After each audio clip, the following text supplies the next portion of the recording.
What if I told you that your life could be completely different just 1 month from now? That you could accomplish more in 30 days than most people do in 365 days? It's not a fantasy, it's a proven reality for those who know the secrets I'm about to share. In this video, I'll break down the 7 steps that will help you achieve more in 1 month than others do in a year. You won't need any special talents or resources, just a willingness to apply these practical, no bullshit steps. These steps are straightforward, actionable, and incredibly effective, and they have been used by some of the most successful people in the world, like Bill Gates, Larry Page, Jim Walton. Stick with me till the end, and you'll have everything you need to make every month your most productive yet. So the first step starts from mindset shift, and there are 5 mindset shifts that you need to make. Number 1, there is someone else out there with the exact same goal as you that is working harder than you right now, and you know why? Because they have more self-respect. They know if they just put in the work now, regardless of how they feel, they're doing a favor for their future self. And while you're just laying around paying more attention to how you feel in the moment, they're out there hustling and creating a whole life for themselves. Mindset shift number 2, dreams don't work unless you do. You are responsible for making that vision in your head a reality. No one is out here trying to make life easier for you. It is actually up to the amount of self-love you have that's going to show how much you are willing to show up for yourself. Just remember that you betray yourself every single time you decide to neglect taking a step towards fulfilling your full potential. 3, the path of laziness only has one outcome, and that's regret. 4, your younger self is counting on you, and your future self is talking shit about you. That's right, your future self is currently talking about you and judging you, saying, "Oh my God, I never used to work hard," or "Oh my God, I never knew what I was doing." It is your job to prove them wrong today. Mindset shift number 5, failure is just not even trying in the first place. Imagine yourself in 5 years, not only being upset at the fact that you're not where you wanted to be and that you failed in your dreams, but also knowing everyone else around you got exactly where they needed to be and got ahead of you simply because they got comfortable with the idea of failing and then getting back up again. Trying things and then not succeeding is inevitable. It happens to literally everyone. It's happened to the richest people on this planet. That is just a part of the journey. Not trying in the first place is the worst thing you can do for yourself. But if you stop only at the mindset level, you'll face a major challenge, which leads us to the second crucial step, creating a positive energy routine. It's not enough to just shift your mindset. You need consistent energy to keep moving forward. So how can you create a positive energy routine and do it daily? You can create positive energy routine by listening to upbeat music, going for a walk, exercising, dancing, even meditation, journaling, things that give you that good feeling, like you feel centered, you feel positive. Ask yourself, what are your favorite activities that give you energy, boost your mood, and make you feel good? Make a list of 2 or 3 that you can do every single day and then implement that as part of your morning routine. If you don't know where to start, try this. Go for a walk outside for 15 minutes, and for that entire 15-minute walk, repeat thoughts of gratitude and positive affirmations to yourself. You get that exercise, you get that exposure to nature outside of your normal environment, and you are working on your mind. You're building a positive mindset through positive affirmations and a gratitude practice. I highly recommend you do these positive energy activities as part of your morning routine, but you can also do these anytime throughout the day. Like if you feel like you're in a lull and you've been feeling really lazy and it's the afternoon, then kickstart that positive energy routine. It'll bring fresh energy and you'll just feel more upbeat and energized. But there is one thing that most people forget to pay attention to when trying to improve in any shape or form, and that thing is the 3rd step in completely transforming your life to a productive genius. And that is low standards. You must give up low standards. As Tony Robbins wrote in his book, Awaken the Giant Within, anytime you sincerely want to make a change, the first thing you must do is to raise your standards. In other words, one of the reasons you may not see improvement in your life is because you've accepted less than you deserve. If you want to be successful, you have to stop settling for less and demand more. Refuse to let things remain in a place you're not happy with. Once you raise your standards, you'll be forced to take action to make things change. Low standards will hold you back forever if you let them. Step number 4 is to give up an unhealthy lifestyle. Success may mean different things to different people, but if you don't take care of your body, you'll have a difficult time reaching your full potential. Even if you're only focused on intellectual success, you still need to make sure you take care of your body. Your brain and body are deeply interconnected, and your brain thrives off of exercise and healthy nutrition. nutrients. When you nourish and work out your body, you help improve your emotional state and ability. This brings me to step number 5. Eliminate distractions. So where do you go when you are avoiding your work? Most of us are probably scrolling our phones. We're on social media, or maybe we're watching TV, or we're just like spacing out somewhere. Maybe we turn to our fridge and we look for something to eat. Recognize where you are turning to for distractions from what is really important in your life, and then eliminate or reduce those distractions. So if you are always like turning on your TV, literally like hide your remote or something. If you're always going to your phone, put your phone in a drawer, like turn it off. Literally shut off your phone and hide it in a drawer so that you can focus on your work. You have to take control of your distractions, or else they will take control of you and your life. Now, before we dive into step number 6, I have a quick favor to ask. If you're finding these tips helpful, please give this video a thumbs up and share it with your friends. Your support helps me continue creating content like this. Now, let's move on to step number 6. Imagine that you move into a new house and you're excited to get everything up, so you set all your furniture in place, your bits and bobs are all out, your drawers are filled. Are you gonna place everything in your new space perfectly? No, almost for sure in a few weeks you'll be like, actually, I prefer this to be here and this to be there. The exact same idea applies when you create new behaviors in your life, which is why the next rule to build discipline is, if you set a goal, approach it iteratively. Expect not to get things perfect round 1, and the reason that this helps you to create discipline is because when you approach things iteratively, you respond better to setbacks because you expect them. You expect there to be a moment where you're like, this isn't working,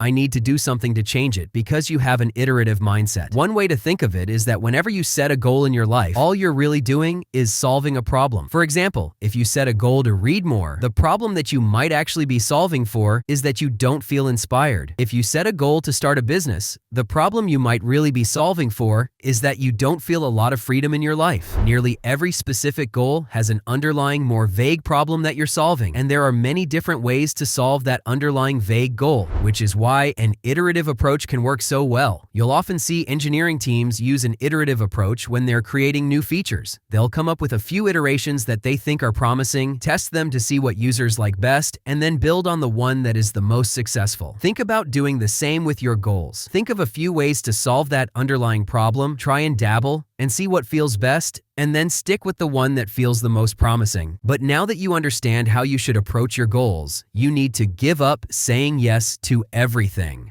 When you say yes to everything, you're really saying no to yourself. Becoming successful in life means cutting out all the things that don't support your values and goals. Consider, what do you really want in life? What do you value? Relationships or career? Health or partying? Where are your boundaries? What takes precedence? Then, every time you're presented with something new to do, ask yourself, does this new thing support my goals, or is it just taking time away from the things I really value? When you say yes to everything and continually add to your plate, you end up with too much to do and not enough time or energy to ever really complete them. Only say yes to a few things so you can really devote time and energy to finishing them at a high standard. But there's still a problem left. I have seen many people follow these steps and still struggle to achieve more in less time. Why? Because they lack consistency. And I don't want that for you. That's why I would recommend you to learn the 3 strategies and 3 mistakes taught in this video. By doing so, you can maintain consistency and avoid the pitfalls that others often face.